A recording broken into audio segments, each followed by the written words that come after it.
जय श्री कृष्ण।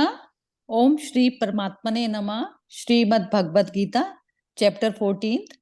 श्री भगवानुवाच परम भूये प्रवक्ष्यामि ज्ञानानां ज्ञानम् उत्तमं यत् ज्ञात्वा मुनयः सर्वे पराम सिद्धि मितो यद्गतः। श्री भगवान बोले, ज्ञानों में भी अति उत्तम उस परम ज्ञान को मैं फिर कहूंगा, जिसको जानकर सब मुनिजन इस संसार से मुक्त होकर परम सिद्धि को प्राप्त हो गए हैं। इदं ज्ञानम् उपाश्रित्य मम साधर्म्यमागताः सर्वे अपि नोपजायन्ते प्रलयेन व्यथन्ति च। इस ज्ञान को आश्रय करके अर्थात धारण करके मेरे स्वरूप को प्राप्त हुए पुरुष सृष्टि के आदि में पुनः उत्पन्न नहीं होते और प्रलय काल में भी व्याकुल नहीं होते। अब इसमें जो भगवान बता रहे हैं कि सृष्टि में ये जो है पुनः सृष्टि के आरंभ में उत्पन्न होना और प्रलय में प्रलय होना, तो ये दोनों चीजें मन की अवस्था की बात है। मन की जो स्टेजेस होती हैं जहां पर मन में खड़े हुए विचार और फिर विचारों का जो लय होना होता है, तो दोनों में वो व्याकुल नहीं होते। उस प्रकार की ये बता रहे हैं भगवान इसमें यहाँ। मम योनिर्महद् ब्रह्म तस्मिन् गर्भं ददाम्यहं संभव सर्वभूतानां ततो भवति भारत। हे अर्जुन, मेरी महत ब्रह्म रूप मूल प्रकृति संपूर्ण भूतों की योनि है, अर्थात गर्भाधान का स्थान है, और मैं उस योनि में चेतन समुदाय रूप गर्भ को स्थापन करता हूँ। उस जड़ चेतन के संयोग से सब भूतों की उत्पत्ति होती है। अब इसमें जो भगवान कृष्ण जो बोल रहे हैं कि महद पर ब्रह्म महद ब्रह्म रूप मूल प्रकृति, तो प्रकृति के क्षेत्र में जो अब 13 चैप्टर में जो हमने पढ़ा था कि प्रकृति के क्षेत्र में जितना भी मटेरियल जगत है वो सब आता है।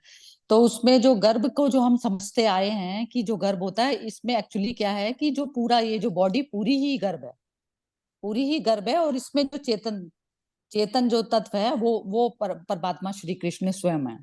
तो इस प्रकार से दोनों के संयोग से ये जो है सारा सृष्टि जो है रची गई है।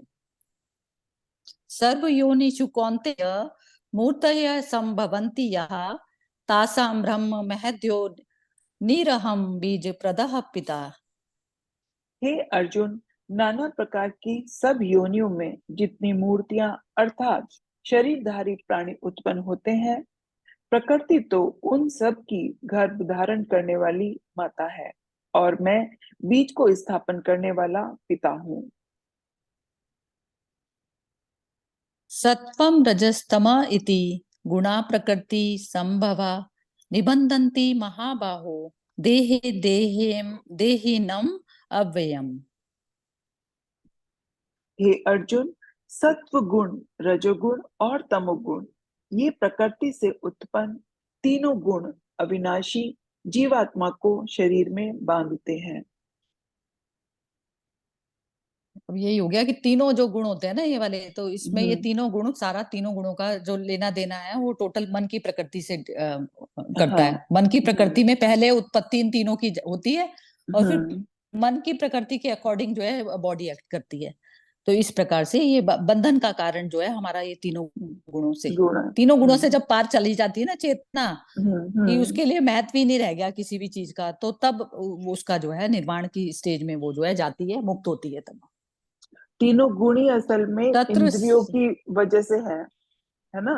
और इंद्रियों की वजह से है तो वो जीवात्मा को, हमारी चेतना को हिलाएंगे शून्य से या शांति से। तो ये कारण हो ही गए तीनों गुण जीवात्मा को बांधने का। चेतना यदि अपने, हाँ बिल्कुल है, लेकिन चेतना यदि अपने मूल स्वरूप को का पूरी तरह से आभास रखती है या भान रखती है या इवन स्मृति में हम्म, रहता है उसके हमेशा ये चीज, तो फिर अब वो ठीक तीनों गुणों में करते हुए में भी तीनों गुणों से पार की स्टेज में बैठा बात। रहता है। तो उसका मन, हाँ, तो वो मन की शांति की स्टेज उसकी कभी भी खोती नहीं है। हम्म, जो तत्र सत्वम निर्मलत्वात् प्रकाशम प्रकाशक मनायनम सुख संगेन बदनाति ज्ञान संगेन चानघ। हे निष्पाप, उन तीनों गुणों में सत्व गुण तो निर्मल होने के कारण प्रकाश करने वाला और विकार रहित है। वह सुख के संबंध से और ज्ञान के संबंध से अर्थात उसके अभिमान से बांधता है। रजो रागात्मकं विद्धि तृष्णा संग समुद्भवम तन्निबध्नाति कौन्तेय कर्म संगेन देहिनम्। हे अर्जुन, राग रूप रजोगुण को कामना और आसक्ति से उत्पन्न जान। वह इस जीवात्मा को कर्मों के और उनके फल के संबंध से बांधता है। तमस्त्व ज्ञानजं विद्धि मोहनम सर्व देहिनां प्रमादलस्य निद्राभि तन्निबध्नाति भारत। हे अर्जुन, सब देह अभिमानियों को मोहित करने वाले तमोगुण को जो अज्ञान से उत्पन्न जान, वह इस जीवात्मा को प्रमाद, आलस्य और निद्रा के द्वारा बांधता है। अब इन तीनों गुणों के यही बता रखा है कैसे बांधते हैं। मतलब इवन सत्व गुण को भी का भी बंधन है। जैसे मोटे मोटे रूप से देखते हैं हम कि हमारा ये तमस और राजस तो हमें बांधता ही है, लेकिन सत्व गुण भी हमको बांधता है, उसमें भी आसक्ति आ जाती है। आसक्ति, हाँ, अच्छे बुरे से चक्कर तो यही है। वो जो मैं का जो अहंकार भाव में जो भी कुछ आप करेंगे तो सबसे पहले तो अहंकार ही पाप हो गया ना। जो हमने हाँ। आइडेंटिफिकेशन जो अपनी बॉडी के, तो वही पाप हो गया सबसे पहली उसमें स्टेज पे। यदि पाप कर लिया तो वो तो आपके अशुद्ध हो गए तीनों गुण। तीनों हम्म। गुण प्योरिटी में तभी आएंगे जब आप वो मैं उसके साथ में नहीं जुड़ा होगा।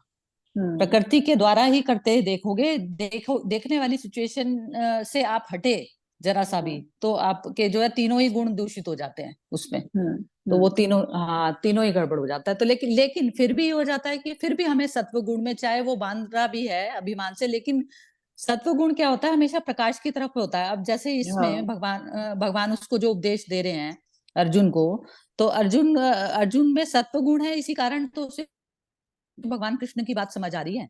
अदरवाइज तो हाँ। समझ नहीं आएगी ना। यदि वो मन के हाथों यदि गुलाम है मन के उसमें तो, लेकिन उसको दिख रहा है ना अपने मन में चलती हम्म। हुई जो चीजें हैं उसकी। तो हम्म। इस प्रकार से सत्व गुण ही वो होता है। जब तक आत्मा मुक्ति की स्टेज पे नहीं जाती तो तब तक हमें सत्व गुण में रहना ही श्रेष्ठ होता है। हाँ, ये तो बात सही है कि रजस और तमस से श्रेष्ठ सत्व गुण है।